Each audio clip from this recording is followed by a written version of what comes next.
저는 계속해서 다니엘 말씀을 전하고 있습니다. 마지막 때에 다니엘서를 강의하는 것이 얼마나 기쁨인지 모릅니다. 부담도 있어요.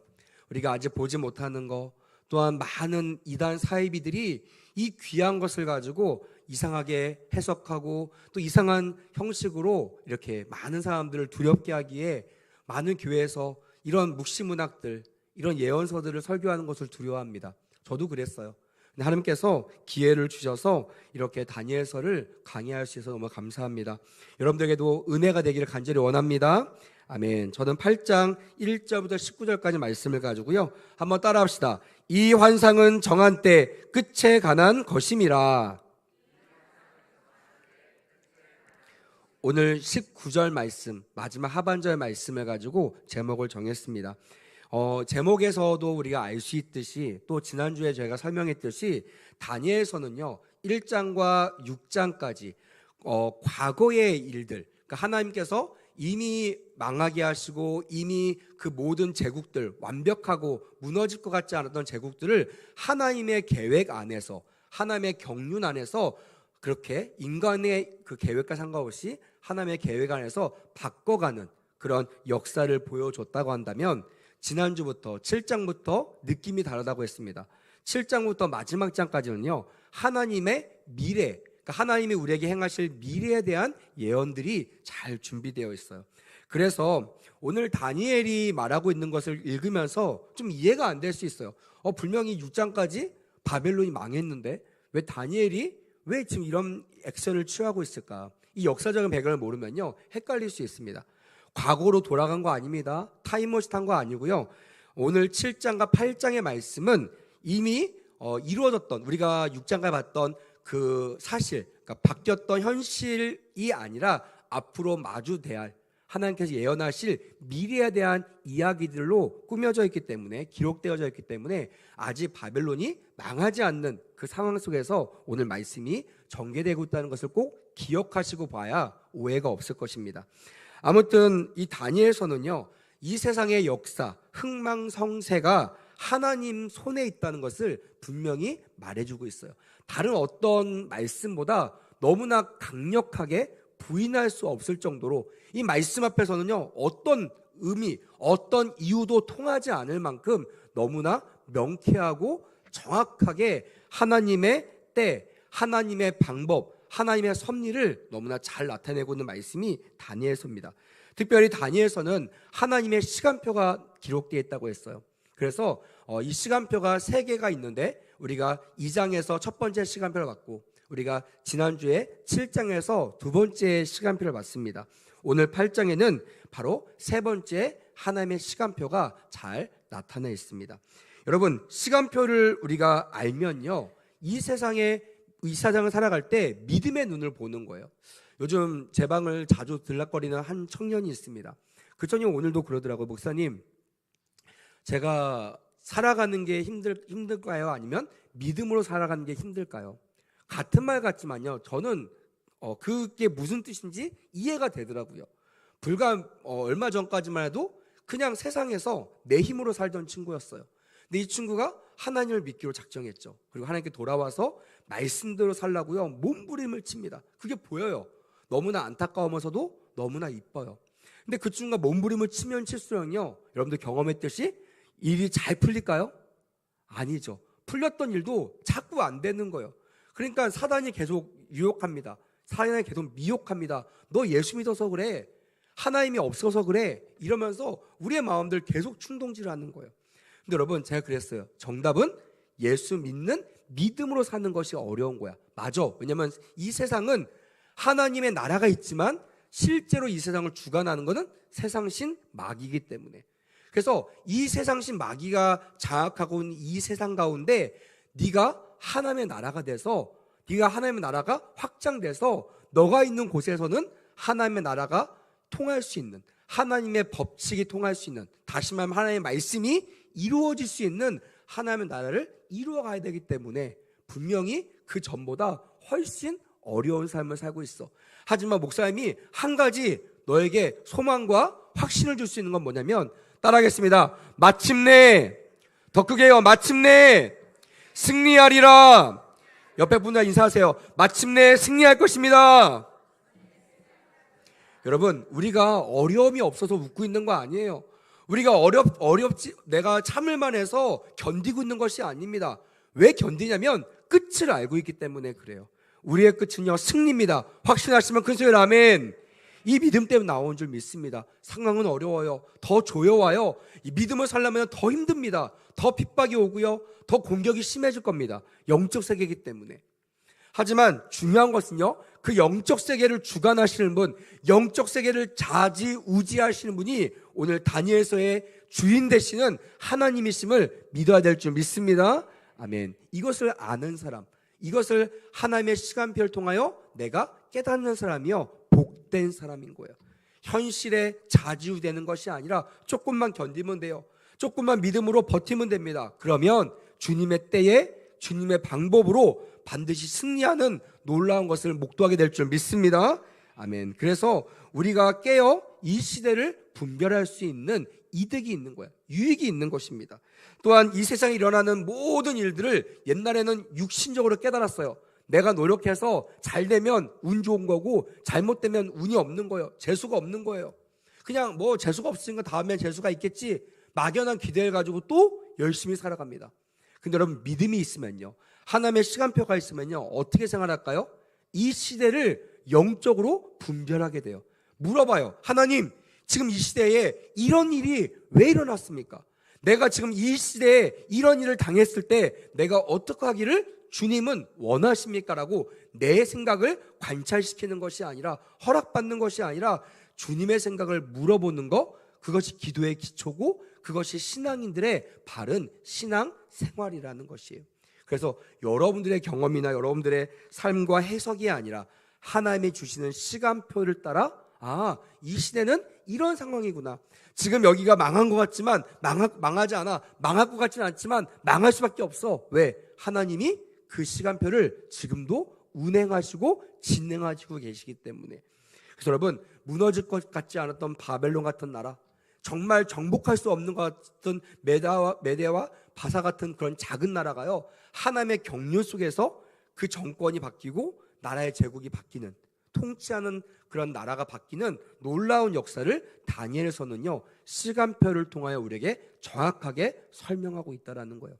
아직 이루어지지 않는 시간표가 있다고 했습니다. 그게 뭐라고 했죠? 주님의 재림이에요.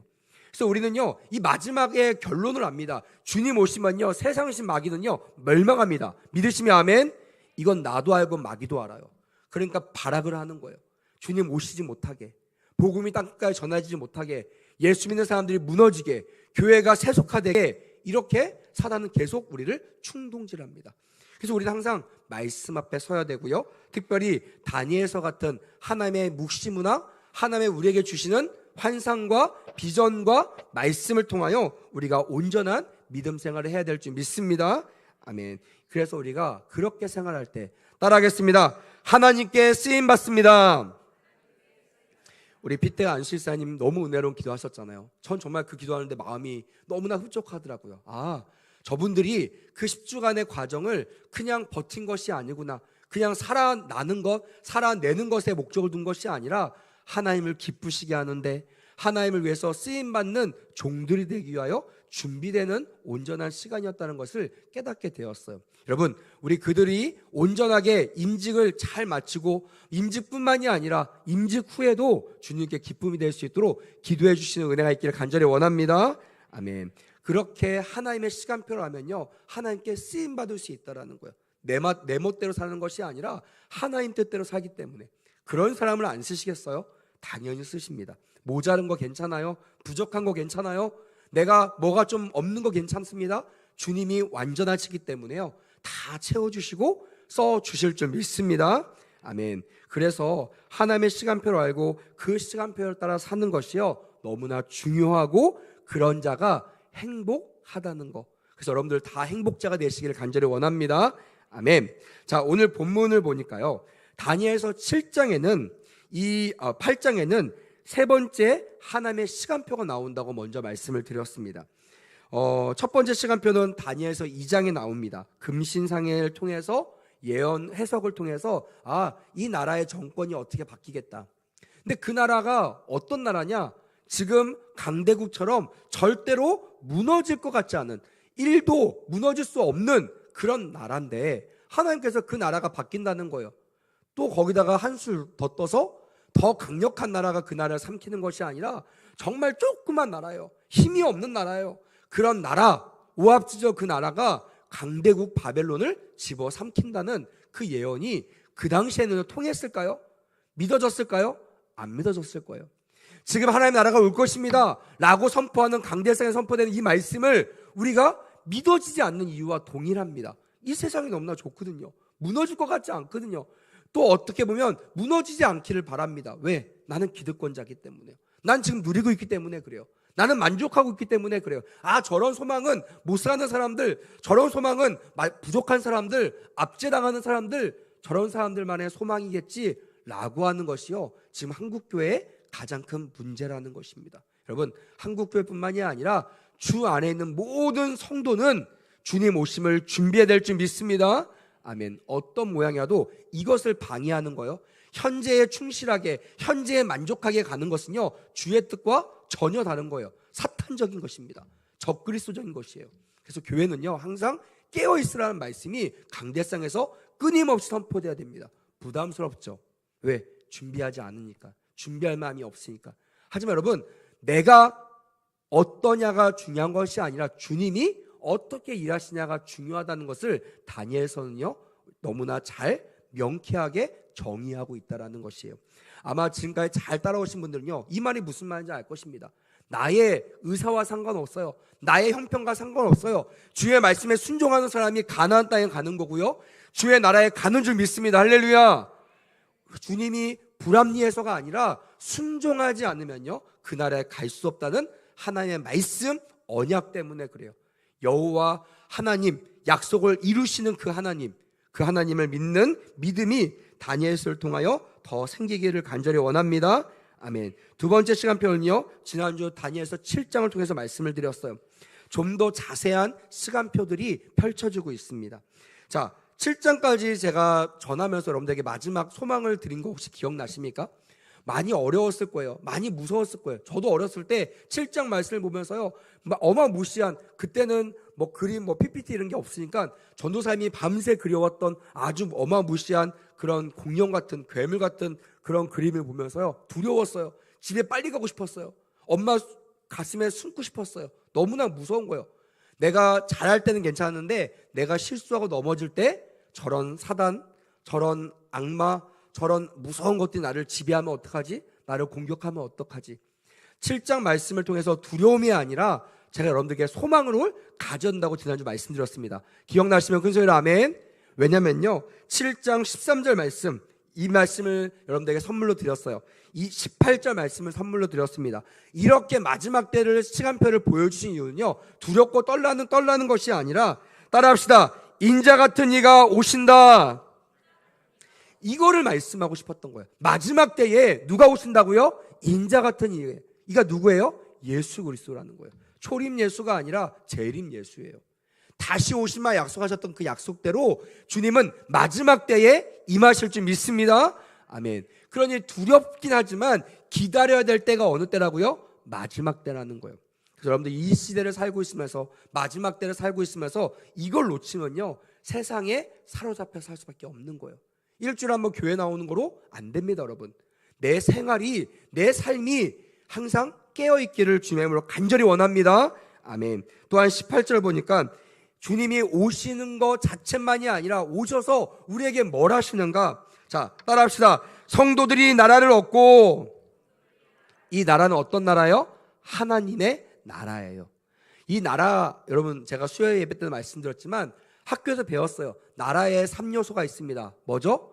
영토, 백성, 그 다음에 주권이에요. 그러니까 하나님의 나라가 임한다는 것은요, 하나님의 뜻이 이루어지는 사람들, 그 말에 순종하는 하나의 백성이 있어야 됩니다. 그래서 여러분, 하나님은 누굴 찾으시느냐? 하나의 백성을 찾으신 줄 믿습니다. 아멘. 일주일에 한번 고개만 내미는 사람이 아니라 정말 주의 말씀이 나에게 등불이 되고 나에게 길이 된다는 것을 믿고 고백하는 하나의 백성이 있어야 되고요, 그 백성이 다니는 그 백성이 실제로 움직이는 영역이 있어요. 그게 땅입니다.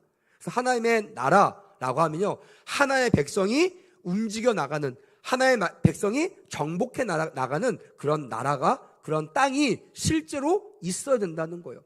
왜 하나님께서 우리를 이 땅에, 이 패역한 땅에 두셨을까요? 이유는 딱 하나입니다. 하나님의 나라의 확장을 위해서요. 믿으시면 아멘. 오해하지 마세요. 잘 먹고 잘 살기 위해서가 아니에요. 행복도 아닙니다. 이 행복도요, 사단의 미혹 중에 하나입니다. 행복, 주님이 주시는 건 너무나 좋은데요, 주님 없는 행복은요, 망하는 길이에요. 그래서 여러분, 행복 따라가면 안 되고요, 주님 따라가셔야 됩니다. 할렐루야. 그래서 우리가 다니는 곳이요, 우리가 정복해야 될 곳이 하나님의 나라야 되는 거예요. 가정도요, 그냥 세상적으로 살면 안 됩니다. 가정도 하나님의 나라 같은 가정을 이루어야 돼요. 그래서 저는 제 가정의 목표가 뭐냐면 예수로 행복한 가정이에요. 다른 것으로 행복한 거 많죠. 행복할 요소가 많아요. 그런 거 보면요, 행복하지 못한 상황이 많습니다. 하지만 믿어요. 우리 가정에 아무것도 없지만 하나님을 사랑하는 그 마음으로 충만하면 하나님의 나라가 우리 가정을 통하여 이루어질 줄 믿습니다. 이것이 저의 고백이에요. 그러니 부족함을 보는 것이 아니라 그 가운데 임하는 하나님의 나라를 보게 될 줄 믿습니다. 아멘. 사업장도, 직장도, 학교도 마찬가지예요. 믿지 않는 친구 만나러 갈 때도요, 그 친구가 아니라 그 나라, 그 친구가 만나는 그 곳이 하나님의 나라가 되기 위하여 영적 전쟁하며 가면요, 반드시 싸워 이길 줄 믿습니다. 아멘. 그리고 마지막 뭐가 필요해요? 주권이 필요하다는 거예요. 하나님의 말씀이 법이 되는 것이 주권입니다. 왕이 아닌 사람이 말하면요, 들어요 안 들어요?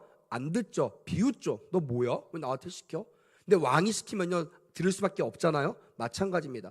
하나님의 백성이 있고요, 하나님의 백성이 다니는 영역이 있다면요, 그 영역은 세상 법이 아니라 누구의 법이 통용돼야 돼요? 하나님의 말씀의 법이 통용돼야 돼요. 여러분, 그래서 세상의 법과 하나의 법이 충돌하면요, 어떤 걸 선택해야 돼요? 더 크게, 어떤 걸 선택해야 돼요? 고민하지 마십시오. 세상 법 버리십시오. 그리고 하나의 법을 따라야 될 줄 믿습니다.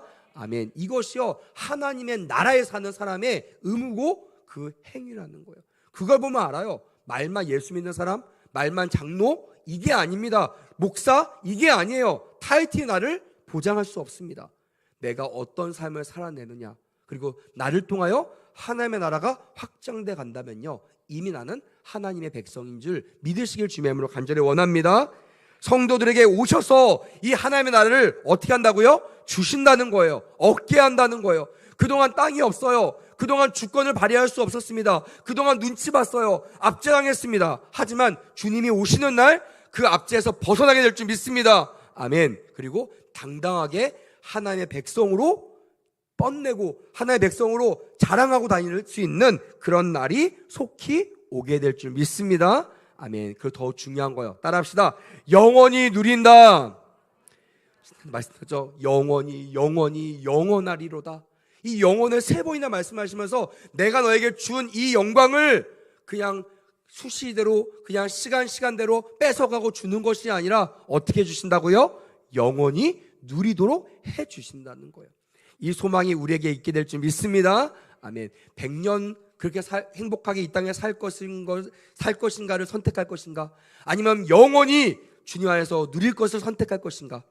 지혜 있는 자는요, 후자를 선택하기를 간절히 원합니다. 아멘. 세상과 벗하지 마세요. 세상과 저울질하지 마세요. 다 망합니다. 하나님께 버림받습니다. 하나님께 벌받습니다. 그래서 여러분, 우리는 다니엘서를 통하여 이 3번째 시간표를 통하여 하나님의 나라가 지금도 이루어지고 있구나라는 것을 깨닫는 그런 은혜가 있었으면 좋겠습니다. 자, 한번 살펴봅시다. 다니엘 8장에 나오는 3번째 시간표. 자, 1절 우리 말씀 한번 읽어볼까요? 1절, 2절 말씀 읽겠습니다. 시작. 나 다니엘에게 처음에 나타난 환상 후 벨사살 왕 제3년에 다시 한 환상이 나타나니라 라고 되어 있습니다. 여기 환상이라는 단어는요, 헬라어 하조라는 단어입니다. 이 단어는요, 다른 거와 좀 달라요. 하조는 절대적으로 하나님만이 보여주시는 것이에요. 제가 지난주 묵시를 말씀드렸습니다. 하나님의 백성에게 하나님께 직접 환상과 꿈을 주시는 것이 묵시라고 했어요. 사람들은요, 이걸 경험하지 않으면요, 그거를 비웃습니다. 너 그거 개꿈 아니야? 그거 그냥 네 생각 아니야? 근데 우리는 알아요. 그 뜻을 받은 사람이 압니다. 이걸 내가 깨달을 수가 없어요. 이걸 내가 볼 수가 없습니다. 이거 내가 보려고 아무리 노력해도요, 절대 볼 수 없는 것이 묵시, 하나님의 꿈과 하나님의 환상이라는 말씀을 드렸습니다. 똑같아요. 하조. 바로 이 환상은요, 하나님만이 주실 수 있다라는 거예요. 내 영역이 아니라는 것입니다. 아무리 배우고 아무리 노력해도요, 아무리 직분이 높아져도 이 하조를 받을 수가 없어요. 유일하게 하나님의 주권 안에서만 부여되는 이 환상, 이걸 누가 받았다고요? 바로 하나님의 사람 다니엘이 받았다고 얘기하고 있다는 것입니다. 여러분들 삶에 이런 간직이 있기를 간절히 원합니다. 아멘. 하나님께 받은 꿈과 비전을 부끄러워하지 마세요. 사람들이 이걸 얘기하면 뭐라고 할까? 두려워하지 마세요. 진짜 이게 맞다면요, 내가 팔려갈 그 형편에 놓일지라도 바로 요셉처럼 이 꿈을 선포하는, 그래서 종래에 이루는 그런 행복한 사람이 되었으면 좋겠습니다. 아멘. 하나님의 주권을 말하고 있는 것입니다. 이 주권을 믿는 사람은요, 담대하게 선포하죠. 왜? 내 영역이 아니라 하나님의 영역이기 때문에. 이 다니엘은 이 환상을 봤다라는 거 너무나 중요합니다. 바로 그리고 2절 보니까요, 한번 2절 다시 한번 읽어봅시다. 시작. 내가 환상을 보았는데 내가 그것을 볼 때에 내 몸은 엘람 지방 수산성에 있었고 내가 환상을 보기는 올레 강변에서 이니라 라고 되어 있습니다. 여러분, 여기 수산성이라는 것은요, 메대의 수도를 말하고 있습니다. 메대의 왕이 살고 있는, 메대의 왕국이 있는 그 수도를 말하고 있는 것입니다. 다시 말하면 이 바벨론의 수상, 바벨론의 총리 대신이 지금 어디에 있는 거예요? 이방 나라에 와서요, 감찰하고 있는 거예요. 그때는 바벨론은 최강국이었기 때문에 오면요, 굽신굽신거리면서 얼마나 섬기겠습니까? 근데 생각해봤어요. 하나님, 왜 다니엘이 그 바벨론 무너진 나라를 어떻게 재건하고 이 땅에서 어떻게 우리 백성들을 끄집어낼까 노력해야 될 그때에 왜 메대라는 나라, 이 나라를 정복할 그 나라에 가게 하셨습니까? 왜 그 나라에 가서 하나님의 이 하조, 왜 하나님의 이 꿈, 이 환상을 보게 하셨습니까? 하나님께 물어봤어요. 너무나 궁금했습니다. 여러분, 이것을 보여주신 이유는요, 우리 얘기했죠. 바벨론이 봤을 때는요, 바벨론 총리도요, 이해가 안 되는 거예요. 이 꿈을 만약에 바벨론 받았다, 저 조그만 나라, 저 아무것도 아닌 나라가 우리나라 삼킨다고? 말도 안 돼. 믿지 않았을 거예요. 근데 메대에 갔잖아요. 메대의 수도, 메대 왕국에 가니까요, 장난이 아닌 거예요. 그냥 바벨론에 갔던 나라와 다르게 내가 그 나라에 가보니까 그 나라의 군력과 그 나라의 준비가 너무나 어마무시한 거예요. 그래서 하나님께서 말씀하신 것을 눈으로 확인하고 확증하라고 그 환상을 어디서 주셨다? 수산성에 주셨다라는 거예요. 여러분, 주님이 보내실 때가 있어요. 내가 원하지 않아요. 내가 지금 이거 말고 다른 거 해야 될 것 같은데, 근데 그곳을 보내세요. 옮겨주지 않으세요. 주님, 빨리 옮겨주세요. 빨리 그만두게 해주세요. 빨리 액션 취하게 해주세요. 우리의 소원과 다르게 주님은 주님의 시간표 안에 느긋하게 우리를 운행하신다는 거예요. 답답하죠? 어린아이는 모릅니다. 아빠의 마음을 몰라요. 하지만 아빠는 알아요, 몰라요? 알죠. 기다립니다. 그리고 이 아이가 참을 수 있도록 인내하고 격려하고 도와준 역할을 한다는 것입니다. 여러분, 지금 여러분들의 상황이 이해가 안 될 수 있어요. 그래서 다니엘서를 읽어야 된다는 거예요. 하나님의 시간표를 알아야, 지금 이 시간표는 내가 일할 때가 아니라, 내가 정복할 때가 아니라 하나님을 바라봐야 할 때구나. 내가 하나님을 의지할 때구나. 할렐루야. 지금 이 어려운 시기 노력한다고 벗어날 수가 없습니다. 지금은요, 하나님의 시간표를 통해서 누구를 바라봐야 돼요? 믿음의 주여 온전케 하신 주님을 바라봐야 될 줄 믿습니다. 아멘. 더 모이기에 힘쓰고요, 더 주 앞에 나오는 그런 은혜가 여러분들에게 있기를 간절히 원합니다. 아멘. 요즘에 청년들이 금요철에 나오고 있어요. 오늘도 청년들이 하나 둘씩 오면서 마음이 너무나 기쁘더라고요. 제가 이 말씀을 전하면서 물론 어른 성도들 위해서도 전하지만 전하는데 이런 생각이 들더라고요. 오늘 청년들이 이 이야기를 좀 들었으면 좋겠다. 청년들은요, 답이 이거예요. 잘 모르겠어요, 이거예요. 목사님, 잘 모르겠어요. 왜 그래요? 잘 모르겠어요.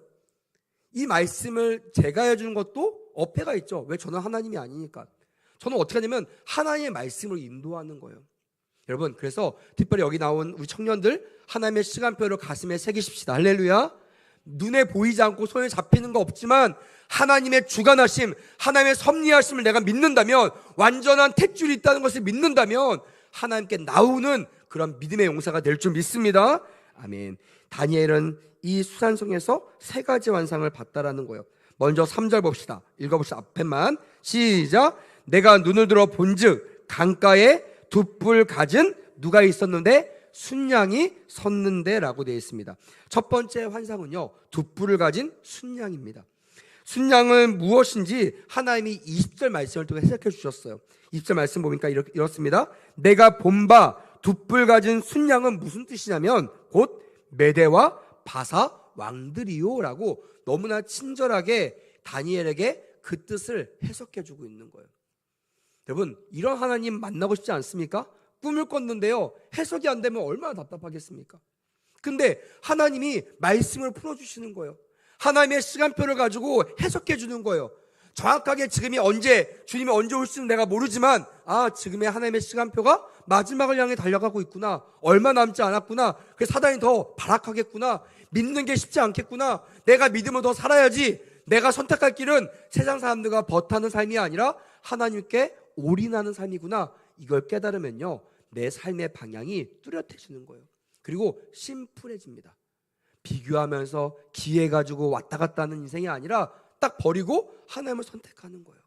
기도할 시간에 기도하고 말씀에 아멘 순종할 때 내가 다니는 곳이 하나님의 나라가 될 줄 믿습니다. 아멘. 자, 그래서 이 두 뿔 가진 순양 메대 바사의 왕들인데요, 이 두 뿔은 메대와 바사, 이 나라가 합친 연합군을 하나님께서 상징하고 있다는 것이에요. 실제로 역사를 보면요, 메대와 바사 두 나라가 연합해서 이 바벨론을 침공하는 그런 사건들이 역사적으로 기록되어 있어요. 하나님의 말씀은요, 절대로 틀리지 않습니다. 동의하시면 큰 소리로 아멘. 하나님 역사를 주관하시기 때문에요, 성경만이 아니라 교회선만 통하는 것이 아니라 하나님의 원리 안에 있는 모든 존재들은요, 하나님의 시간표를 목도하게 될 줄 믿습니다. 아멘. 과학자들도요, 과학을 연구하다가 하나님을 깨닫습니다. 지리학자들도요, 지리를 연구하다가 하나님의 살아계심을 경험합니다. 생물학자도요, 인간이 알아낼 수 없는 그 한계를 하나님의 말씀을 통하여 깨닫고 하나님께 돌아오는 수많은 사람들을 보게 된다는 것입니다. 말씀이 해답인지를 깨닫는 사람은요, 이 뜻을 존중합니다. 무슨 말, 이 뜻을 믿어요. 하찮게 여기지 않고요, 그것을 가장 우선순위 삼아 그 말씀대로 살아간다는 것입니다. 근데 이 두 뿔이 길었다고 되어 있어요.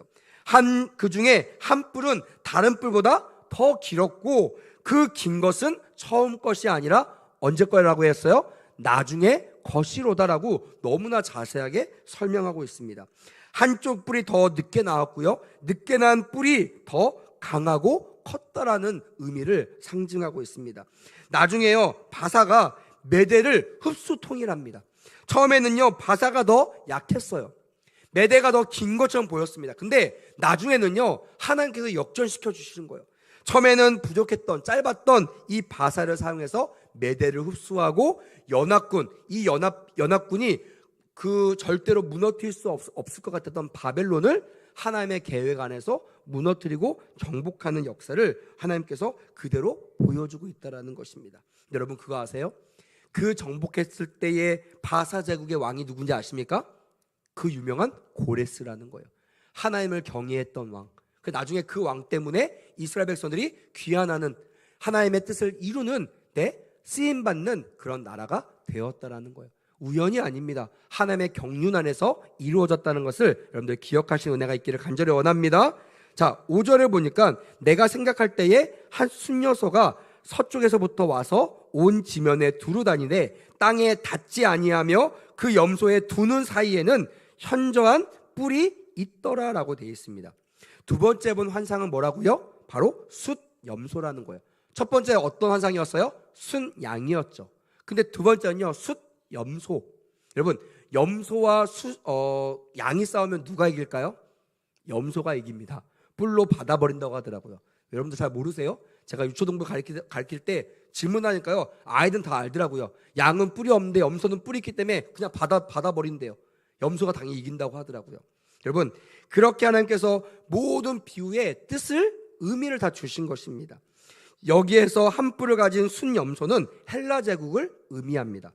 특별히 그 큰 뿔은 헬라의 첫 번째 왕인, 너무나 유명한 왕이죠, 알렉산드라 대왕, 이 대왕을 하나님께서 예표로 우리에게 알려주는 거예요. 그때는 모르죠, 그 왕이 누군지. 근데 우리 역사를 통해 알 수 있어요. 아, 이때 나라를 정복한 알렉산더, 이 대왕을 우리가 너무나 잘 알고, 예화나 또 여러 가지 이야기를 통해서 이 왕에 대한 이야기는 많이 들었을 것입니다. 그렇게 3절에서는 양, 5절에서는 염소라는 두 짐승을 통해서 하나님의 뜻을 보여주고 계시는 거예요.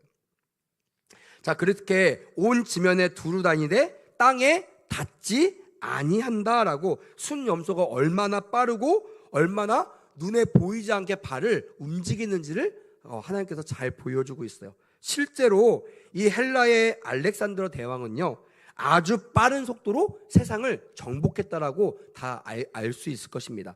그 말은 뭐냐면, 역사상 가장 짧은 시간에 가장 많은 나라를 정복한 왕이 바로 알렉산드라 왕이라는 거예요. 알렉산더 대왕은요 11년간 정복 전쟁을 했습니다. 나라를 확장시키는데 주력했습니다. 젊은 나이였으니까요. 그렇게 짧은 시간 11년 동안 수많은 나라를 정복해 나갔고요, 결국에는 이집트를 포함한 유럽 전역을 정복하는 놀라운 업적을 세우는 위대한 왕이 되었다는 거. 얼마나 발빠르게 움직였으며, 발이 보이지 않을 정도로 그렇게 움직이는 순염소의 왕을 우리가 역사를 통해서 증명해 보이는 거예요. 아, 그렇구나. 하나님의 계획은 그전에는 몰랐어요. 왜? 역사 전이었으니까. 근데 역사가 흐르고 나니까, 아, 이것은 하나님의 시간표대로 100% 움직였다라는 것을 우리는 알 수 있다라는 거예요. 왜 이걸 보였다고 했어요? 그렇게 완벽하게 역사를 이끌었던 주 하나님이 마지막 역사를 이루신다, 안 이루신다? 이루신다는 것을 믿으라는 거예요. 안 보면 못 믿으니까. 역사 봐라, 내가 말한 대로 되지 않았느냐라고 주님께서 말씀하시는 거예요. 역사를 주관하시는 하나님을 만나는 놀라운 역사가 일어나길 간절히 원합니다. 여러분, 다니엘서 또 8장 8절에 보니까요, 순염소가 스스로 심히 강대하여 가더니 강성할 때에 그 큰 뿔이 꺾이고 라고 되어 있습니다. 그 뿔이 꺾였대요. 염소의 뿔이 꺾이면 어떻게 되죠? 죽습니다. 여러분, 실제로 헬라 제국이 가장 왕성할 때 알렉산더 대왕은요 33세의 젊은 나이로요 죽음을 맞이하게 됩니다. 그러니까 그가 아주 강대했고 그가 권력이 아주 셌으니까요, 그와 대적할 만한 사람이 없었습니다. 부하 4명이 있었지만 그 부하 4명은요 진짜 왕의 말에 순종하는 사람밖에 없었습니다. 그러니까 왕이 없는 것을 상상할 수 없는, 33살에 모든 나라를 정복했으니 누가 그 왕을 대적할 수 있겠습니까? 왕이 완전히 절대 권력을 가지고 있었던 그 왕이 하루아침에 33살의 젊은 나이에 죽게 됩니다. 주의 예언대로 이루어졌다, 안 이루어졌다? 이루어졌다라는 것을 우리는 눈으로 확인할 수가 있다라는 거예요. 나중에 보니까요, 본문의 말씀처럼 그 대신에 현저한 뿔 넷이 하늘 사방을 향하여 났더라라고 예언하고 있어요. 알렉산더라 대왕이 죽고 나니까 누가 일어났다고요? 4명의 뿔이 일어났다라는 거예요.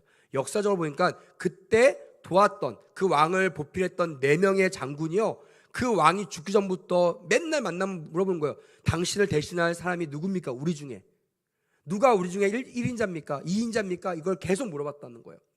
나중에 그 답을 얻지 못하고 돌아가시니까 어떻게 돼요? 혼란이 일어나죠. 그냥 싸워서 이겨서 정복하자, 그 자리를 차지하자. 4명의 장군들이요 내 나라를 정복하고 내 나라를 다스리게 됩니다. 실제로 역사를 보니까요, 그리스와 마게도니아 지방은요 카산드로스, 그러니까 카산더라고 불리는 이 사람이 다스리는 나라가 되었고요, 소아시아와 그 동쪽은 리스마커스라는 그 사람이 그 부하가 나라를 다스렸다고 합니다. 그리고 시리아 지방과 에소포타미아 지방은요 셀루쿠스라는 사람이 다스리게 되었고요, 북아메리카는 마이어스, 이 톨레미라고 하는 이 부하가 나라를 다스리는, 성경의 예언대로 내 부하가 찢어져서 나라를 다스리는 그 역사로 흘러가게 되었다라는 거예요. 너무나 놀랍죠. 그때는 몰랐을 거예요. 그냥 우연히 일어났겠지. 하지만 나중에 우리 알 수 있죠. 역사를 보면 알 수 있잖아요. 아, 하나님의 말씀대로 역사가 흘러갔구나. 여러분, 하나님의 말씀대로 역사가 앞으로도 흘러갈 줄 믿습니다.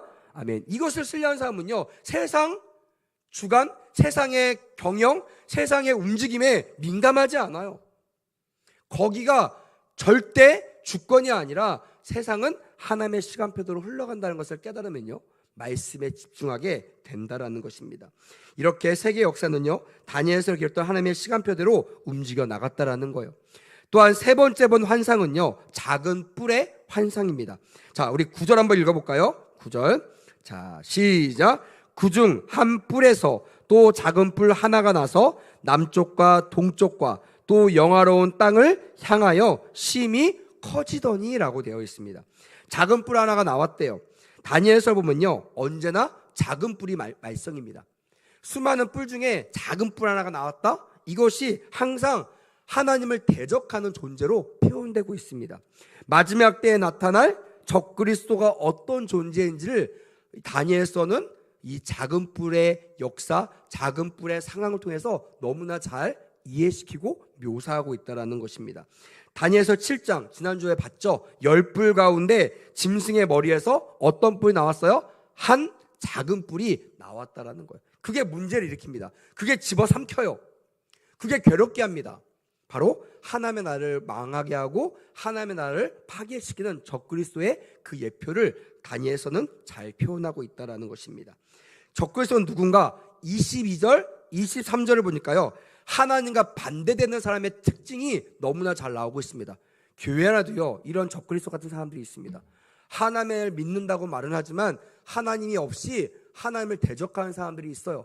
근데 이런 사람들을 분별해내거든요. 왜 분별해낼 수 있을까요? 그 시간표에 다 기록되어 있어요.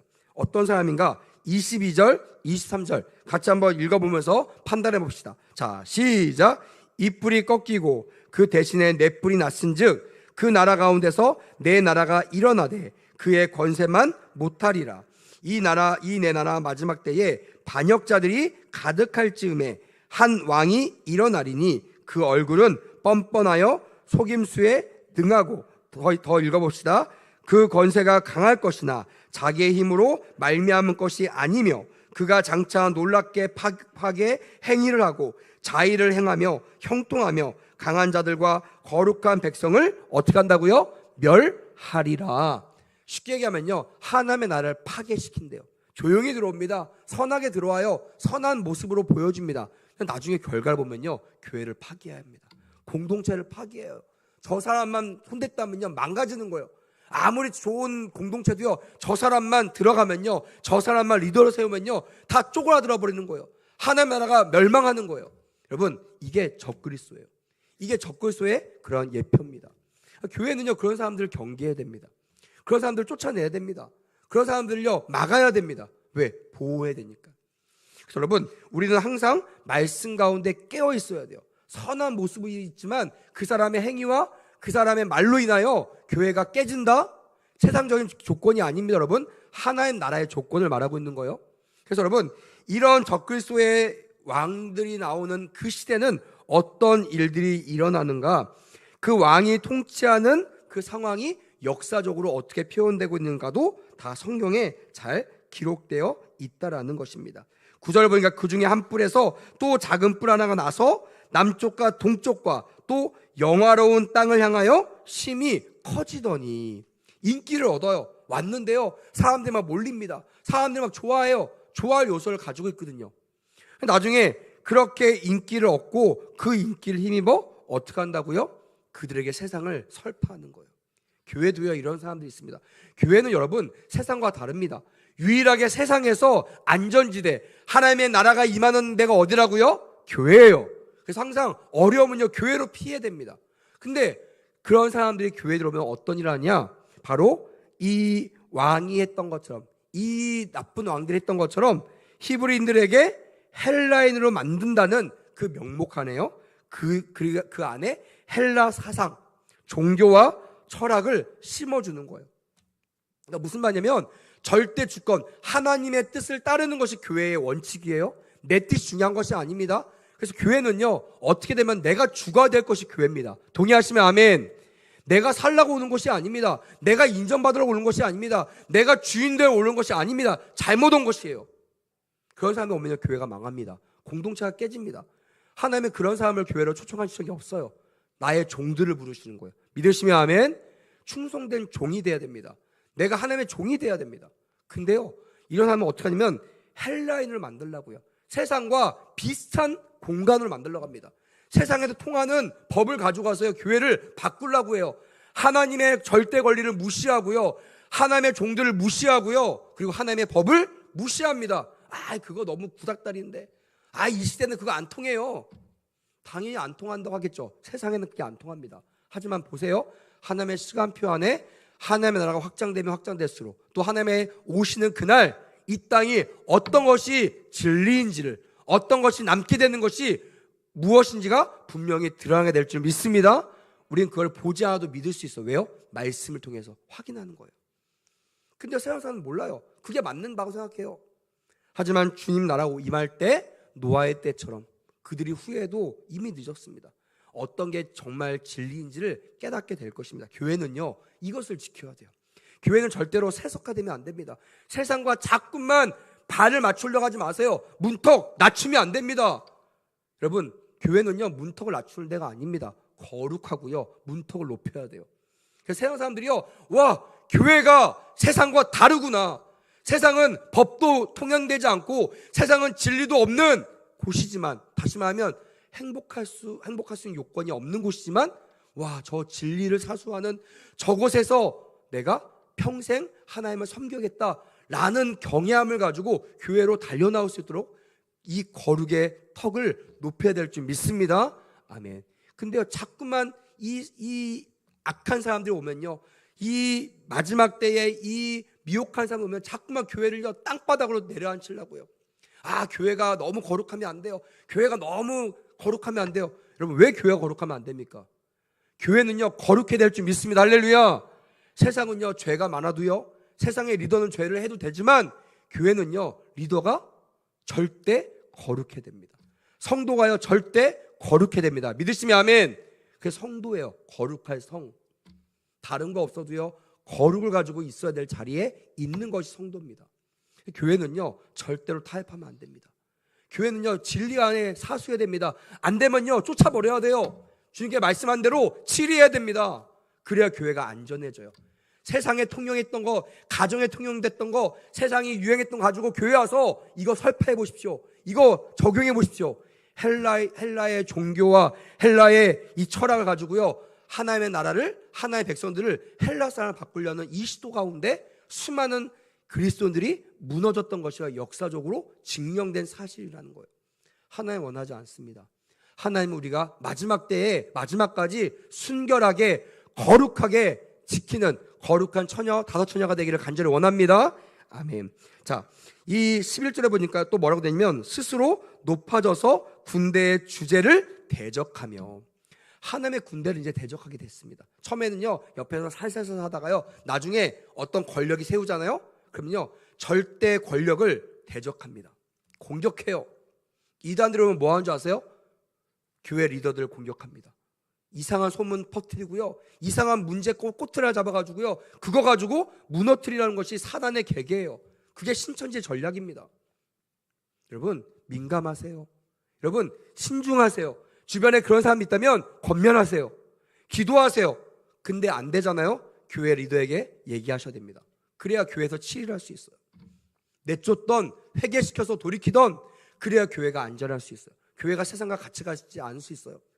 모든 사람이, 죄송합니다, 모든 사람이 구원받을 수 없는 것이 현실이에요. 누구만 구원받을 수 있어요? 거룩한 백성만 구원받을 수 있어요.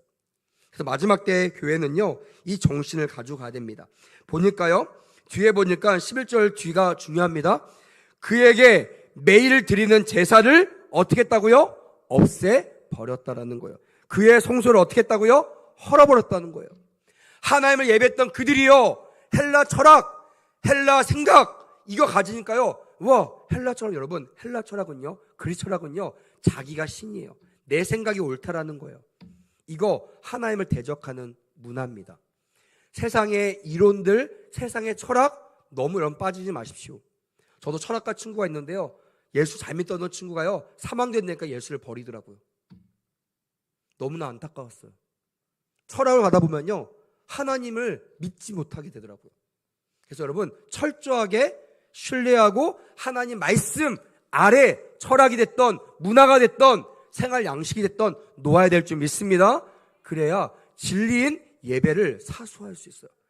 세상의 교회의 예배를 막는다고, 예배드리는 사람을 핍박한다고, 예배드리는 사람을 욕한다고 교회 안 가면요, 똑같이 되는 거예요. 제사를 없애버리고 그의 성소, 교회 안 나가니까 교회가 아깝잖아요. 팔아버리는 거예요. 교회를 무너뜨려버리는 거예요. 이게 누구의 뜻이에요?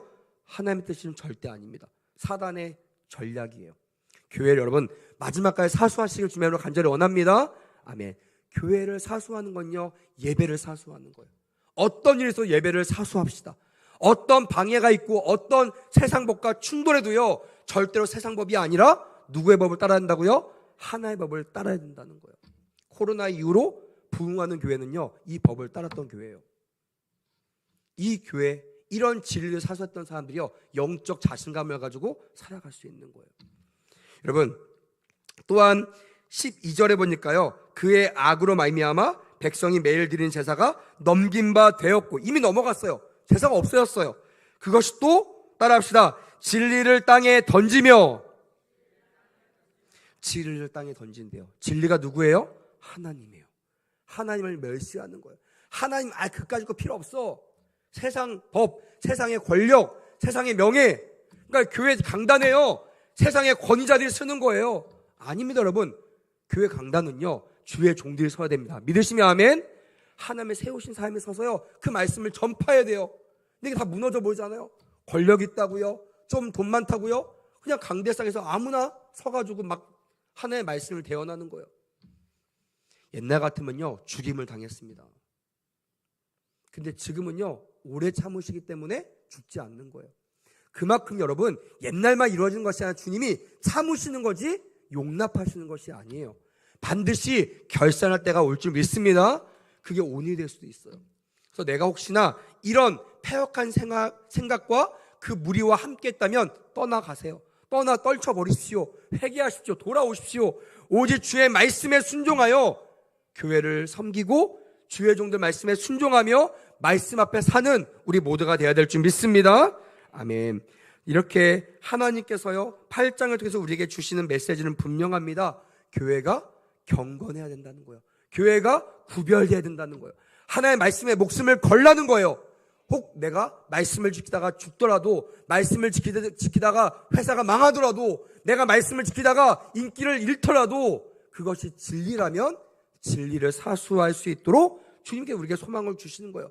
너의 고난 잠깐이야. 너의 외로움 잠깐이야. 내가 다시 올 거야. 내가 올 때는 너에게 내 나라를 줄 것이고 영원히 누리게 할 것이야. 할렐루야. 우리 이 소망으로 살아갑시다. 이 소망으로 그 끈을 놓지 맙시다. 세상과 양다리에 걸치다가 나중에 아무것도 아닌 인생 되지 마시고요, 하나를 포기하세요. 과감하게 버리세요. 말씀에 따라 주의 날이 곧 올 것이라는 믿음을 가지고 이 마지막 때에 하나님 안에서 칭찬받는 귀한 하나님의 사람이 되기를 간절히 원합니다. 절대로 예배가 무너지면 안 돼요. 삶의 예배 무너지면 안 됩니다. 교회 예배 무너지면 안 됩니다. 자꾸 예배를 없애고 예배 드리는 것을 경히 여기면 안 됩니다. 죽도록 충성하는 것은요, 예배를 지키는 거예요. 이거 무너지면요, 역사의 그림자처럼 우리의 나라가, 하나님의 나라가 사라질 것이에요. 누가 좋아하는 거예요? 사단이 좋아하는 겁니다. 하나님은요, 하나님의 나라가 세워지길 원하십니다. 그래서 진리를 땅에 던지는 자들이 있다면요, 말씀을 경히 여기는 사람이 있다면요, 경히 여기는 것이 당연하다고 설파하는 사람이 있다면요, 떠나셔야 됩니다. 그런 교회가 있다면 도망가셔야 됩니다. 그런 목회자가 있다면 철저히 버리셔야 됩니다. 그리고 이 말씀에 순종하고 목숨 걸라고 가리키는 교회와 목회자와 가까이 하시는 것이 여러분들에게 복이 될 줄 믿습니다. 아멘. 그것이 마지막 때에, 혼란한 때에, 진리가 사라지는 이때에 마지막에 내가 준비된 신부로 살아갈 수 있는 유일한 방법이라는 거예요. 많은 사람을 따라가지 마세요. 주님께서 사도행전 4장 12절에 말씀했잖아요. 다른 이로서는 구원을 받을 수 있다 없다? 없다. 세상이 뭐라 해도요, 거기 기르지 마세요. 유일한 구원은요, 주님께 나오는 거예요. 그 주님은 언제 만날 수 있어요? 예배할 때 만날 수 있는 것입니다. 두 번째는요, 주님의 재림을 소망하면서 따라합시다. 깨어 준비해야 됩니다. 깨어 있는 것뿐만이 아니라 준비해야 돼요. 미련한 사람 뭐예요? 그냥 깨어만 있는 사람이에요. 일찍만 일어나는 사람이에요. 나 새벽 예배 가야지. 6시에 일어나서 그냥 앉아있는 사람이 가장 미련한 사람이 아닙니까? 그냥 자면 그냥 피곤하지도 않을 텐데 교회도 안 오면서 그냥 버티는 거예요. 일어나는 거. 일어나면 어떻게 해요? 교회로 달려나와야죠. 말씀을 먹어야죠. 그 사람이 지혜로운 사람 아닙니까? 깨어있는 것이 중요한 것이 아니라 어떻게 해요? 준비하는 거예요. 내가 깨어있다면 하나님의 나라를 위해서 준비하셔야 돼요. 나에게 없는 것이 무엇인가? 진리를 사수할 마음이 없는가? 용기가 없는가? 용서하는 마음이 없는가? 사랑하는 마음이 없는가? 어떻게 해야 돼요? 주님께 매달리셔야 돼요. 주님께 요청하셔야 돼요. 주님, 내게 사랑이신 주님을 주세요. 나에게 용서하시는 주님을 주세요. 나에게 능력 주신 주님을 주세요. 제가 오늘 정말 은혜 받은 말씀이 있어요. 새벽 예배 때 주님은 전쟁에 능하신 주님이시래. 할렐루야. 싸워서 이길 수 있는 일이 나에게 있는 것이 아니라 주님께 있기 때문에 제가 주님을 초청했어요. 전쟁이 치를 때 하나님 내 힘으로 치지 않게 하시고 전쟁에 능하신 주님을 의지하고 주님과 함께 싸워서 100% 이기게 하여 주시옵소서. 할렐루야. 반드시 이기게 될 줄 믿습니다. 아멘. 세 번째입니다. 세 번째는요, 증인의 사명을 감당하라는 거예요. 마지막 때에 주님이 말씀하셨어요. 마지막 땅끝까지 복음이 전파되리니 그때야 내가 오리라라고 말씀하세요. 올 때 뭘 본다? 믿음을 보신다고 말씀하세요. 할렐루야. 그거 말은 뭐예요? 주님이 볼 수 있는 사람, 주님을 만날 수 있는 사람, 이 사람은 천국 가는 사람이거든요. 근데 그 조건이 뭐라고 해요? 믿음이라는 거예요. 와서 내가 믿음이 있어요, 이것 때문에 구원받는 것이 아니라 주님이 보는 거예요. 무화과 나무 많은 숲을 보는 것이 아니라 그 안에 열매가 있는지를 보는 거예요. 그 열매가 뭐라고요? 하나님이 인정하시는 믿음, 산 믿음이에요. 여러분, 가지에 집중하지 마세요. 내가 기쁜, 내가 뭘 했다, 너무나 바빠요, 이거 좋은 거 아닙니다. 바쁜 게 중요한 게 아니라 나는 매일 주님 만나고 있어요. 매일 주님을 만나고 있어요. 이런 고백이 넘쳐나기를 소망합니다. 아멘. 그게 예배 아닙니까? 예배는요, 기준이 있어요. 짧게 끝나는 게 예배가 아니에요. 길게 하는 게 예배가 아니에요. 뜨겁게 하는 게 예배가 아니에요. 또 냉랭한 게 예배가 아니에요. 정말 중요한 건 따라합시다. 하나님을 만나는 것이 예배입니다. 말씀을 듣다가 주님을 만나잖아요. 말씀을 듣다가 감동을 받잖아요. 결단하잖아요. 그걸 주님이 기뻐하시는 예배인 거예요. 그런 예배를 사모하여 나오시는 은혜가 있기를 간절히 원합니다. 아멘. 사단은 그걸 알아요. 그래서 주님 오시지 못하기 위하여, 주님 오시지 않으면 어떻게 해요? 땅끝까지 복음이 전파되지 않으면 주님 못 오시잖아요. 말씀대로. 그러니까 복음을 못 전하게 하는 거예요. 전도 못하게 하는 거예요. 완악하게 하세요. 이 나라만큼은 복음을 못 들어오게 합니다. 그럼 우리는 어떻게 돼요? 반대로 깨어 준비하다면, 무장했다면 어떻게 해요? 그 나라를 정복하러 가야 돼요. 그 나라가 땅끝이라면 땅끝까지 가야 됩니다. 그 땅끝이 회사라면요, 죽으러 회사 가야 됩니다. 할렐루야. 그것이 불신 가정이라면요, 죽으러 그 가정을 가야 되는 거예요. 그래서 복음을 전하시는 거예요. 증인의 삶을 살아내시는 거예요. 그게 이 하나님의 시간표를 알고 있는 하나님의 백성이 살아가는 모습일 줄 믿습니다. 말씀 좀 길었습니다. 너무나 중요하기 때문에 말씀을 드렸어요. 죄송하고요. 오늘 이 말씀을 깨닫고 마음에 새겼으면 좋겠어요. 그냥 짧게 드린 예배에 만족하지 마시고요. 그 예배를 통해서 주님을 만났다면, 말씀 하나로 내가 붙잡았다면 이 말씀을 붙잡고 기도하는 은혜가 있기를 간절히 원합니다. 하나님, 나에게 이게 부족해요. 나에게 깨어있는 것이 부족합니다. 준비하는 것이 부족합니다. 그렇다면 믿음으로 주께 나가는 저와 여러분 되는 귀한 밤이 되기를 간절히 원합니다. 기도하겠습니다.